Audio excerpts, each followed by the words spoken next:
Le Fonds d'insertion des personnes handicapées de la fonction publique, le FIP-HFP, a mis en place une enveloppe conséquente pour l'accessibilité aux bénéfices des employeurs publics à partir de 2011. C'est en octobre 2014 que le conseil d'administration du Centre de gestion du territoire de Belfort a décidé de créer une cellule accessibilité dans le cadre d'une convention triennale avec le FIP-HFP. Ce service a pour but d'aider les communes sur le plan technique, juridique et administratif et les aider à se mettre aux normes accessibilité handicap. Le service du Centre de gestion, conseil et accompagnement pour la mise en accessibilité des locaux professionnels, en lien avec le FIP-HFP, a un objectif, c'est de faciliter le recrutement, l'intégration et le maintien dans l'emploi des personnes en situation de handicap. Concrètement, sur le terrain, cela se concrétise par différentes choses. Donc avant tout, c'est la sensibilisation des élus aux différentes formes de handicap. Ensuite, arrive le temps des diagnostics. Le diagnostic, c'est avant tout de mettre en avant les non-conformités dans le bâtiment et de proposer des solutions les plus adaptées en lien avec ces formes de handicap.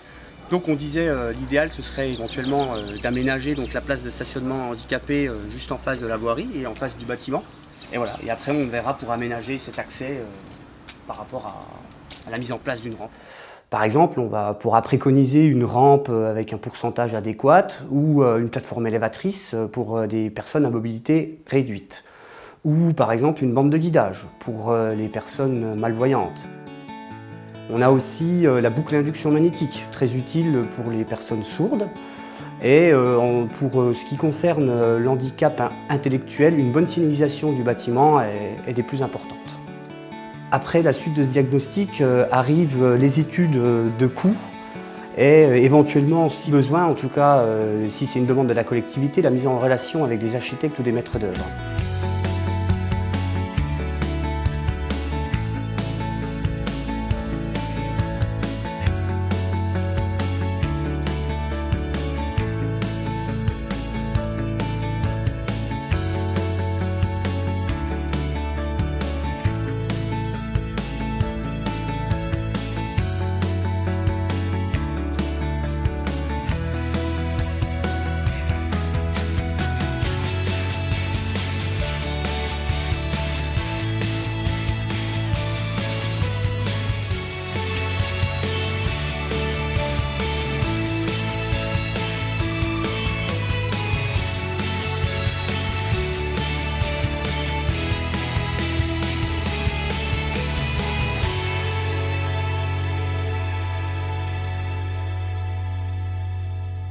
Donc l'accessibilité a toujours été quelque chose qui nous importait et quand nous avons effectué les travaux sur la place de la mairie il y a quelques années, nous en avons tenu compte.